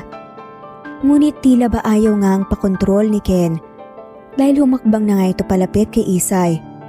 Sandro, tulungan mo ako! Kaagad ngang sigaw ni Isay para humingi ng tulong sa kaniyang asawa na siyang nasa loob ng bahay. Ngunit kaagad na naglabas ng panyo si Ken at itinakip iyon sa bibig at ilong ni Isay. Dahilan kaya nawalan ito ng malay kung saan kaagad niya itong kinarga at mabilis na naipasok sa loob ng itim na van. Nang tumakbo naman si Sandro palabas, naabutan na lamang niya ang nakabukas na gate at ang papalayo na van kung saan lula ng kaniyang walang malay na asawa. Dali-dali namang tumakbo si Sandro patungo sa kotse niya at pinaharurot iyon para nga habulin ng van. Makalipas ang ilang minuto ay unti-unting nagkaroon ng ulirat si Isay at natagpuan na lamang niya ang kaniyang sarili na nakatali na ang kaniyang mga kamay at mga paa habang siya ay nasa sahig ng isang madilim na kwarto. Tulong! Tulungan niyo ako! Sigaw nga ni Isay na puno ng takot ang kaniyang sistema habang pilit siyang kumakawala sa nakatali sa kaniyang mga paa at kamay. Ilang sandali pa, bigla siyang nakarinig ng pagbukas ng pinto at biglaw nagliwanag ang buong kwarto nang bumukas ang ilaw. Bumungad naman sa kaniya ang isang pamilyar na lalaki na siyang kumuha sa kaniya. Ken, please, parang awa mo na. Pakawalan mo na ako. Huwag mong gawin to, hindi ka naman masamang tao eh. Pagsusumamo nga kaagad ni Isay sa lalaki. Nagiwas naman ang tingin ng lalaki. Pasensya ka na, Isay. Hindi naman kita papatayin eh. Pero kailangan lang kitang parusahan dahil yun ang utos ni Thea. Ito lang ang tanging paraan para sagutin niya ako. Sabi nga ni Ken.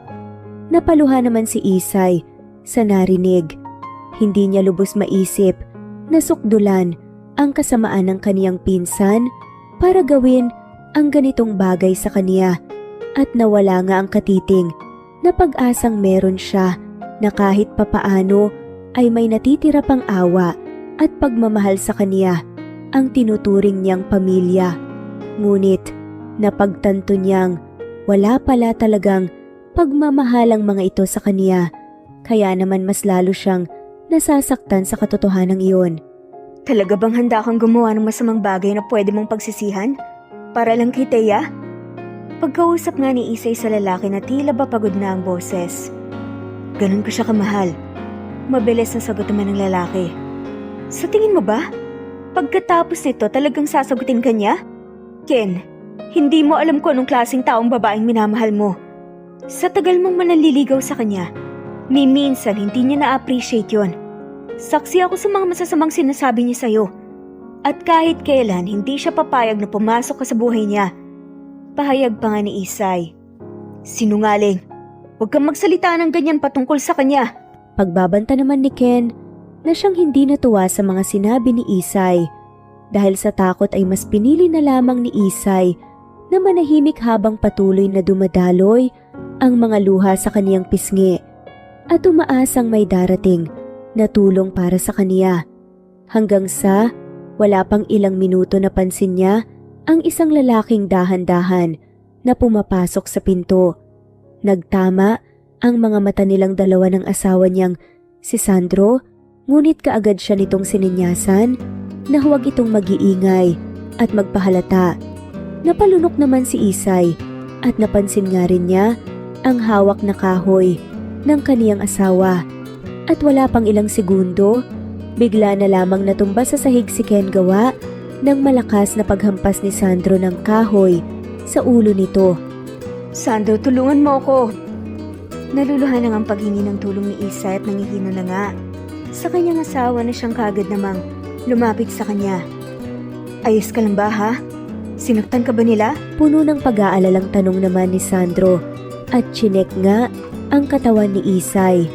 Umiling-iling naman si Isay habang patuloy pa rin ang kaniyang pagluha, dulot ng takot na kaniyang nararamdaman.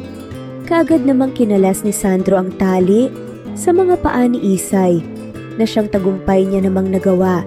At noong ang mga kamay na ni Isay ang siyang tatanggalan niya ng tali, ay siya namang pagbangon ni Ken, sabay kinuha ang kahoy na ginamit ni Sandro sa kanya.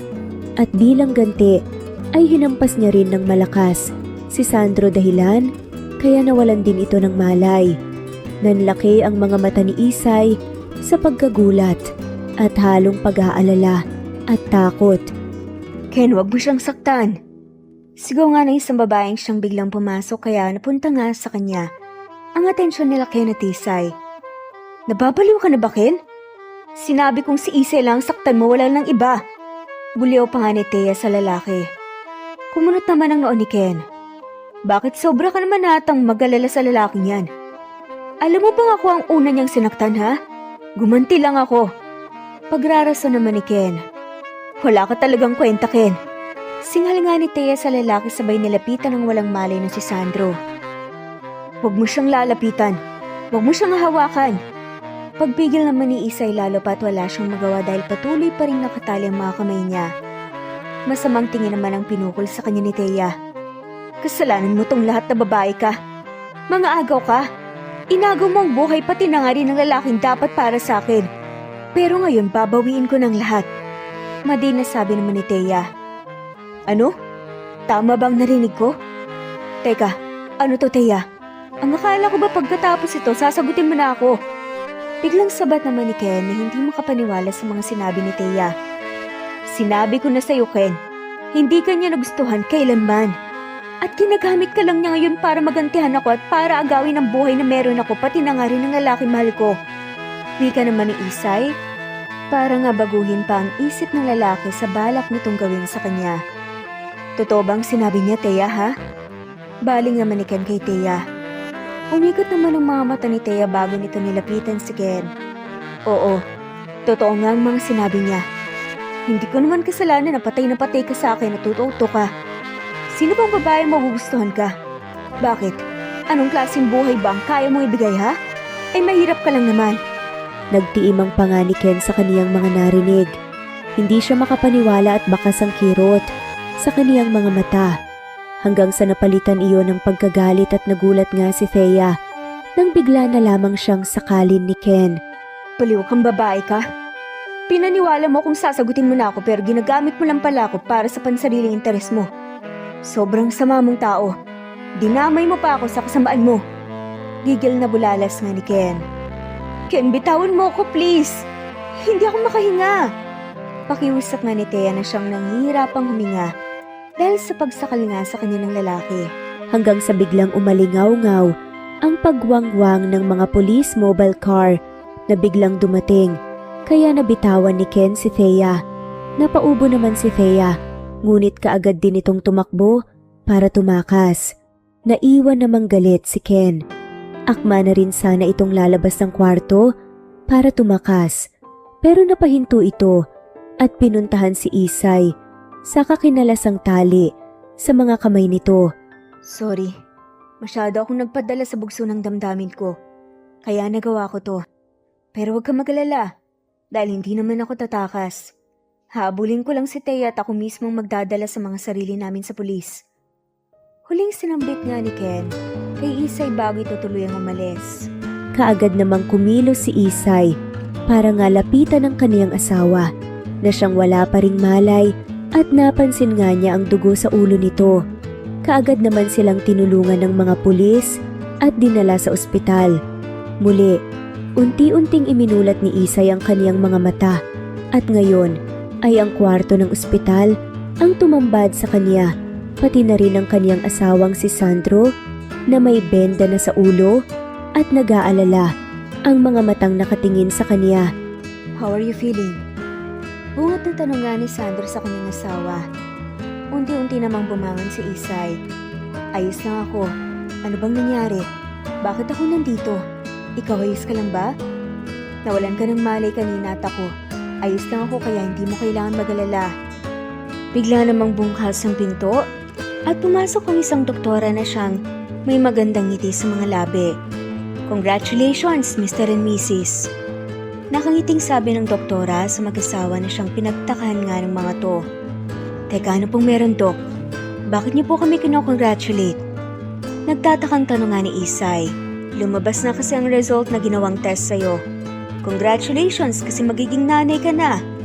Tugon ng doktora kay Isay. Ibig niyo pong sabihin buntis po ang asawa ko? Paninigurado pa nga ni Sandro. Tumango-tango naman ang doktora. Nagkatinginan nga ang mag-asawa hanggang sa parehong namutawi sa kanilang mga reaksyon.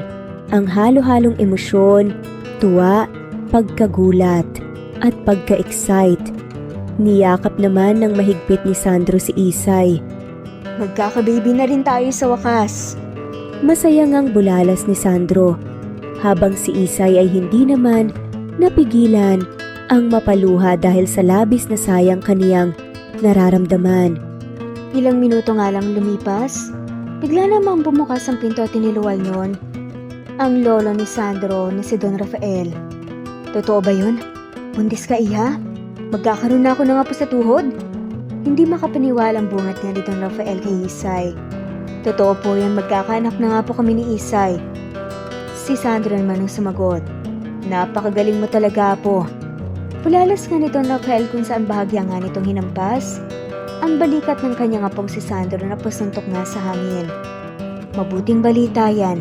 Kaya kailangan mong alagaan ng mabuti si Isay para maayos at malusog siyang maipapanganak ang apo ko. Tapos pwede niyo nang dagdagan ulit. Sabi pa nga ni Don Rafael. Kaya napamulagat nga ang mata ng mag-asawa. Lolo naman, hindi pa nga po na ipapanganak ni Isay ang baby namin eh. Baka nga po daw, hindi lang isa, kundi 3 pa ang magiging anak namin. Gusto niyo pang masundan ka agad? Reaksyon nga ni Sandro na bahagyang nahiya nga at napakamot sa batok. Siyempre naman, mas marami mas masaya. Isa pa, dadami ang angkan natin kaya siguraduhin yung dadamihan yung mga anak nyo. Hirit pa nga ni Don Rafael. Pareho namang namula ang mga mukha ni na Sandro at Isay dahil sa hiyang kanilang nararamdaman. Dahil nga sa mga sinasabi ni Don Rafael, ngunit bandang huli ay natawa na lamang sila. Lumipas nga ang 3 taon. Sandro, nakita mo ba ang triplets? Tawag nga ni Isay sa kanyang asawa habang hawak nga niya ang kanyang tiyan at dahan-dahang umupo sa sofa. Kaagad naman lumapit sa kanya si Sandro. Kalaro sila ni Lolo, may kailangan ka ba? Sabihin mo lang sa akin, huwag ka masyadong magkikilos at baka mapano ka. Malapit ka ng mga anak at lalo na, lagot ako kay Lolo kapag pinabayaan kita. Malambing ang boses, nasabi naman ni Sandro sa kaniyang asawa. Unang naging anak nga nila ay lalaki na siyang ginawa nilang junior. At ngayon nga ay buntis si Isay kung saan kabuwanan na rin nito. Kaya naman todo ang pag-aalaga ni Sandro sa kaniyang asawa. Alam mo Sandro, excited na ulit akong manganak. Hindi ko akalain na ganito pala kasaya maging isang magulang. May ka naman ni Isay na may ngiti sa mga labi. Ako rin excited na ako. Pero nag-aalala ako para sa'yo sa tuwing nanganganak ka. Isay, kung sakaling ayaw mo na, sabihin mo lang sa akin, marami naman na tayong anak. Ako nang bahalang mag-explain kay Lolo, hindi mo naman natin kailangan sundin ang sinabi niya, na maganak ng marami. Sada man ni Sandro. Ano ka ba? Okay lang naman sa akin eh. Isa pa, noon pa naman pangarap ko na talagang magkaroon ng maraming anak. Dahil hindi ko naranasan na magkaroon ng mga kapatid dahil maaga ako naulila sa mga magulang. At sa tingin ko mas masaya kung may mga kapatid ka.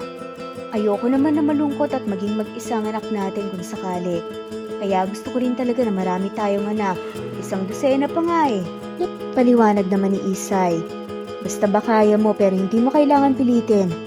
Dahil alam kong hindi ganun kadaling manganak. Usal nga ni Sandro. Alam mo Sandro, hindi ako nagsisisi na nagpakasal ako sa'yo. Hindi ko akalain na magpakasal pala sa'yo ang siyang magiging daan para mas sumaya ako sa buhay. Salamat kasi niligtas mo ko mula sa karahasan. Salamat kasi minahal mo ko tinalagaan. Mahal kita sobra. Thank you rin, Isay. Kasi dumating ka sa buhay ko, gagawin kong lahat para paligayahin ka at para mas maging mabuting asawa pa ako para sa'yo. Hindi kita sasaktan at sisiguraduhin kong hindi mo na ulit mararanasan pa lahat ng masasakit na alaala sa nakaraan. Ipagtatanggol kita sa lahat ng mga taong babalakin. Nagawan ka ng masama. Aalagaan kita. Aalagaan ko kayo ng mga anak natin. Hindi rin ako nagsisisi na ikaw ang babaeng pinakasalan ko.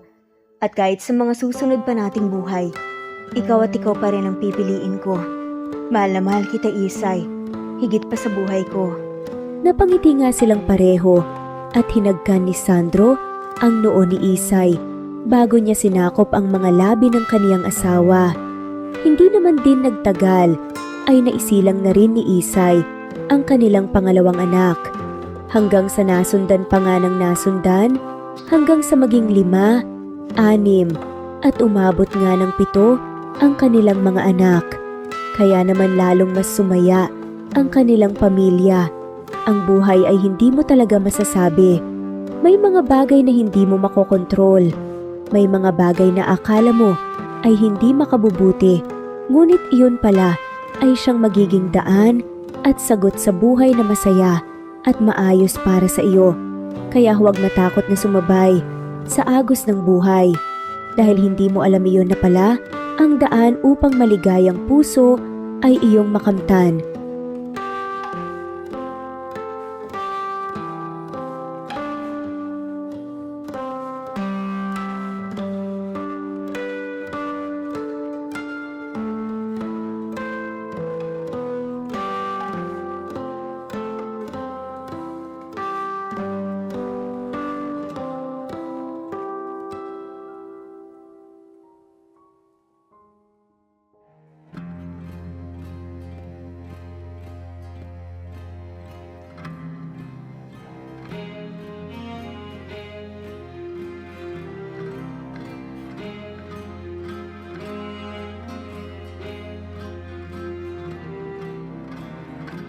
Presbyteros Rose, Maria Evangelista, Eli Evangelista Anderson, Marisa de los Reyes of Saudi Arabia, Conchita Alos Rage, Ana Flor Saico, Christian Fidelino, Judith Castro, Beth Sardina, Jelly Tampos, Fatma Mansul, Senenor Zame, Flor Cabrera of Santa Rosa, Laguna, Liliano Bebe, Ostonalito Elvi Candontol, Eli, Romana Gorospe, Marilyn Sasaki of Japan, Flordet, Elizabeth, Tena, Rad TV of Hong Kong, Jean the Best of UK, Nizar Sams, Annie Hoson, Eli Bitasolo, Marilyn San Jose, Imelda Fortes of Calamba City, Violeta Irgarin of Kamsur, Flordet, Jessica Vargas, Jingjing, Rosa Franca Abelian of Cebu, Wendy Goth of Japan, Teresita Schmid, Theodora Gamit, Rebecca Tezuka of Japan, Nori, Baylin, Margie Angon of Maragondon, Batang Ibunan, Marilu Gulmatiko, Leda Dapito, Geraldine Ana Victoria, Lily of Macau, Marites Nitura, Reynante Salamanya, Pasita Eliazar, Jingjing Nazareno, Gina Monge, Rosemary Vasquez, Mercy Villantes, Freda Reyes, Teresita Loida Gabas, Christian Fidelino, Eli, Wilma Dargantes, Teresita de los Santos, Teodora Gamit, Rosemary, Romana, Leonisa, Kidim, Jean Debes, Eddie Codillian of Winnipeg, Canada, Flor, Ellie, Emily, Elila, Merlin, Leonisa Azotes, M. Season Vlog, Princess Rocker, Emma Gura,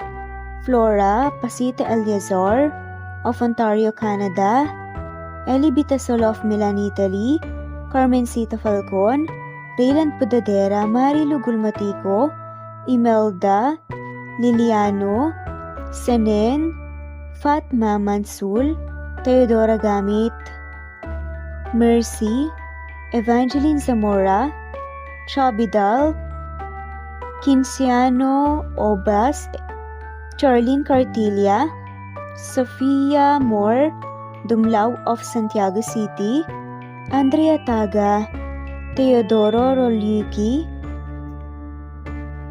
Ligaya Calvo, Maria Teresa Rosende Corpin, Ida Rojas, Stephanie Arroyo, Kidim, Bonifacio Quinzon, D.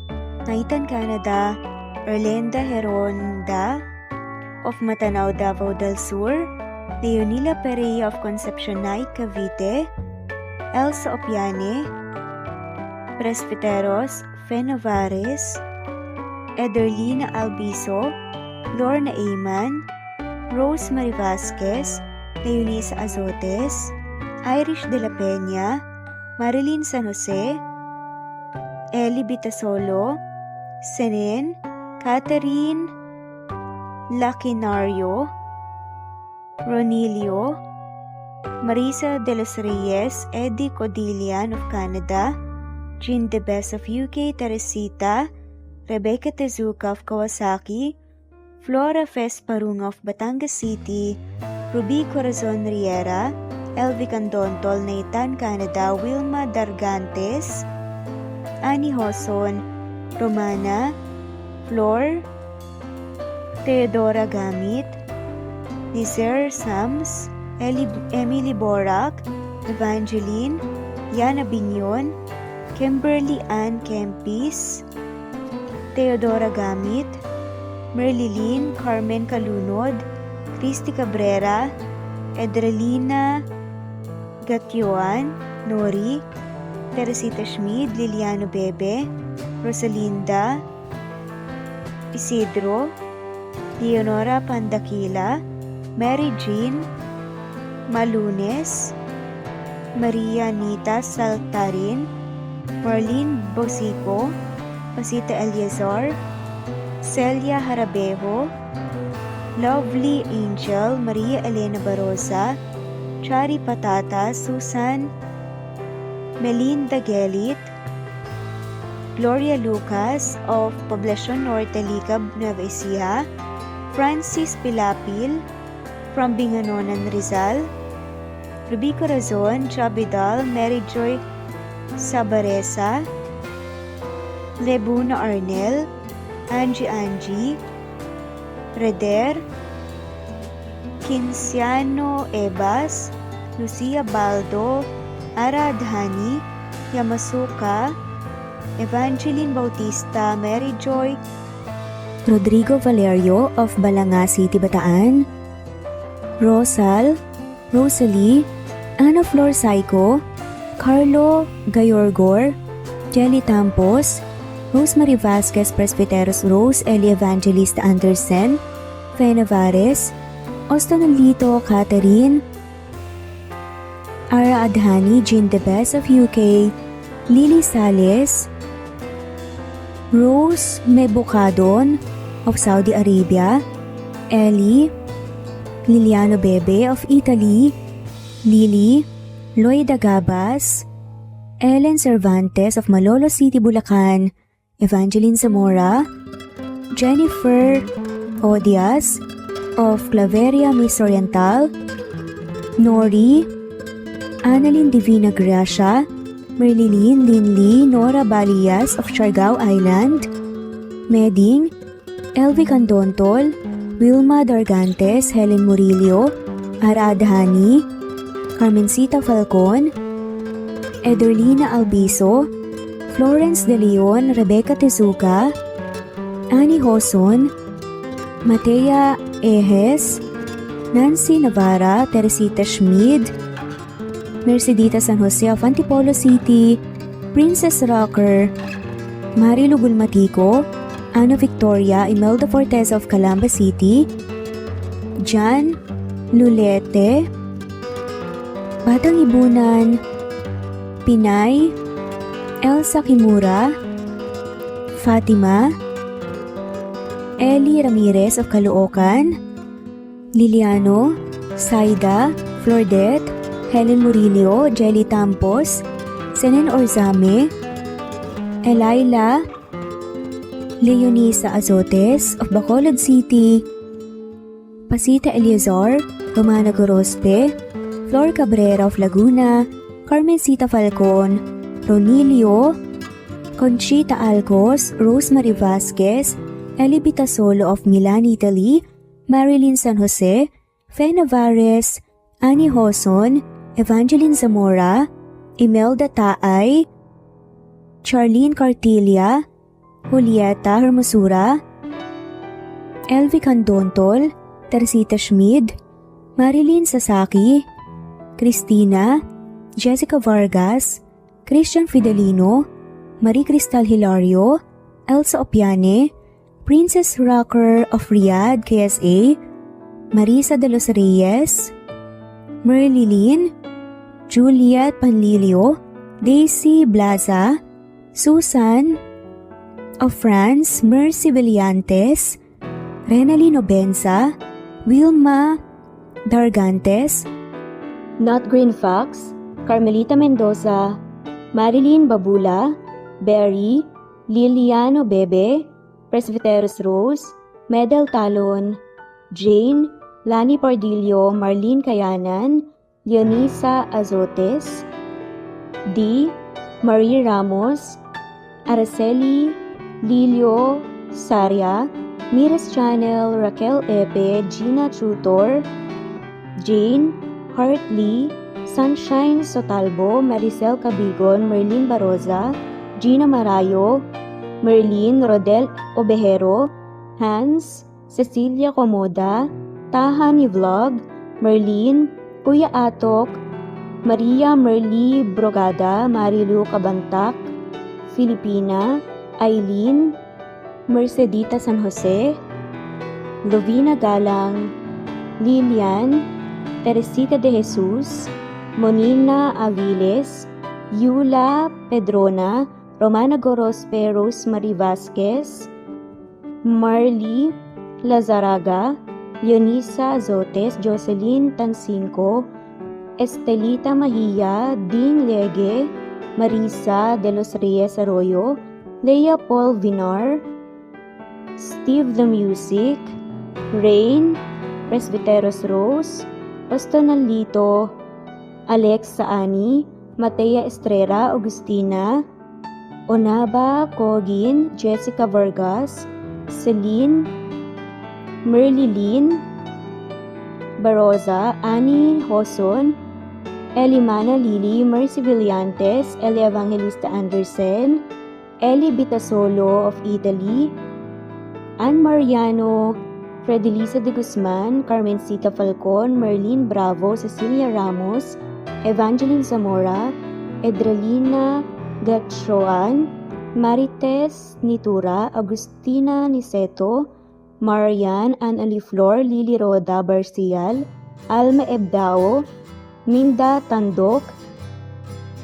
Flores, Melinda Sano, Thelma Mora, Juliet Panlilio, Edna, LV, Delia, Fenavares, Sally Lariano, London Villas, Danica Selga, Lani Pardillo, Teresita Schmid, Charlie, Nora Bell Evans, Roger, Lloyd Salon, Bella, Nelly Ortiz, Mary Rose Carillo Jesusa, Enday Samante, Enday Lebra, Yolanda Tejida, Honey Villasenor, Tessie, Marichan, Ann Mariano, Wilma Guzman, Gabrielio, Liu, Maria Rica Natividad, Melanie Juan, Anita Hernando, Teresita Arevalo, Raquel Magno, Carmencita Falcon, Flordet, Not Green Fox, Luz Templo Nuevo, Teresita Schmid, Flor Cabrera, Virginia Salazar, Luz Templo Nuevo, Leia, Madeline Tagle, Wilma Villafuerte, Isaac Ablon, Menchita de Belen, Federico, Mercy Edrosolo, Fe, Adam Samachas, Quinciano Ebas, Eli Ramirez Elizabeth Quilas, Aren Ruhi, Julius Edna Romero, Charlie Angelina Samia, Emma Gadiano, Rosemary Vasquez, Lisa, Estelita Mahia, Elvi Candontol, Corazon Danke of University of Eastern Philippines University, Teresita, Neil Bacolor, Evangeline Zamora, Charlie Jane Clemente, Susan Upaga, Susan Rodrigo, Fred Deliza de Guzman, Juby Hernandez, Helen Murillo, Edarlina Fahil,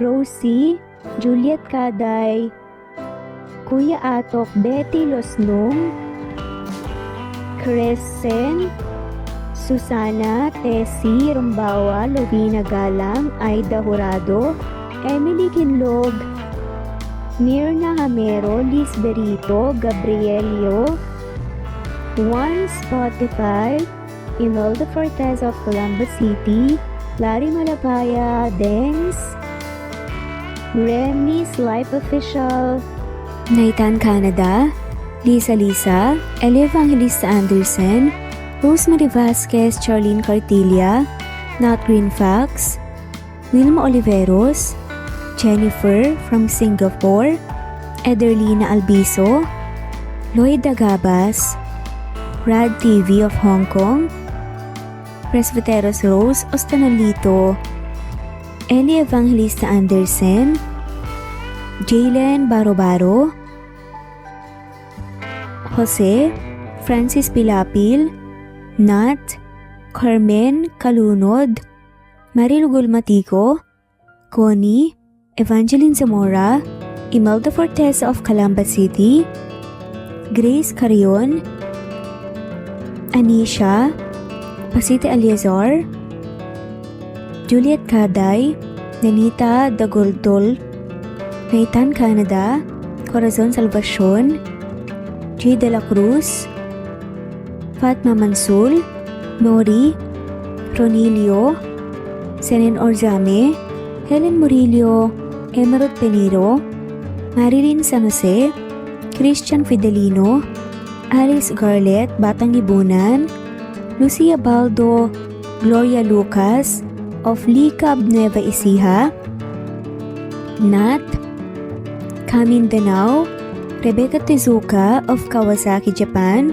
Elvi Candontol, Annie Hoson, Marie Cristal Hilario, Lloyd Danankil, Merlilin, Fe Navares, Jelly Tampos, Chubby Doll, Charlene Naton of Bog City, Cebu, Ana Victorina, Ann Mariano, Teresita Schmid, Liliano Bebe, of Rome, Italy, Marisa de los Reyes Arroyo, Eli Bitasolo, Kidim Tess, Kinciano Ebas, Maria Elena Barosa, Nora Bell, Sevan, Nathan, Lilia of Macau, Carmen Sita Falcon, Geraldine De Jesus, Annalyn Divina Gracia, Adorias, Aradhani, Vilma Lukban, Remedios Solmantil, Ederlina Albinso, Maria, Josephine, Peña Sales, Rosalie, Naitan, Fe, Tip Dorado, Maribel Quitola of Antipolo City, Lloyd Dagabas, Busolve Tayo, Marilu Abad, Epifania de Ocares, Zenaida Hamo, Marie Cristal, Tess Batatas, Jay, Lynn, Juliet, Lilia, Teresita, Rosemary, Evangeline, Ronil, Rebecca, Rosalie Datu, Eliza Fronda of Marlene Basico, Flordette, Nancy Hupia, Batang Ibunan, Eli Bitasolo of Milan, Italy, Yanila Pereira of Naik Cavite, Jessica Vargas, Shuktong, Flor, Teodora Santos, Mercedita San Jose of Antipolo, Marilyn San Jose, Emily Borac, Jers Jenna Lipio, Virginia Malasan, Mary Jean Coldora, Stephanie Arroyo, Imelda, Emelita Mendoza, Nori, Marilu Gulmatico, Juliet Panlilio, Annie Holson of Japan, Tess Batatas, LV, Lori, Jessa Acevedo, Lisa, Ellie Ramirez, Edita Palalon, Goldfinger, Elizabeth Cabanilla, Maria Teresa Mislang, Happy Cat, Wilma Dargantes, Glory Rojas, Donilia, Loida Nankil, Anna Flor Saiko, Marilyn Sasaki of Japan, Naija Adele Panganiban, Baby Floresca Pasita Eliazar of Ontario, Canada, Marilyn Sasaki, Ederlina Albiso, Virginia Malasan, Felicita, Nenita Gomez, Anything Goes, Josie Lanusa, Rinante Salamania, France, Techi Pacardo of France, Joel Capili, Rinante Salamania, Girly Bandia, Josie Lanusa, Angelina Barbado of Santa Maria, Bulacan, Wendy Got of Japan, Fe Ramirez and Mariano Alfonsa Atienza, Mercy Villantes, Daniel Gucor, Techi Pacardo, at shoutout na rin po sa lahat ng mawalang sawang sumusubaybay. Maraming salamat po. Kung gusto niyo pong ma-shoutout, sa susunod nating video ay comment lamang po ang inyong pangalan at kung tigasan po kayo. Muli ito ang Cat Amazing Stories PH. Thanks for listening at God bless po sa ating lahat.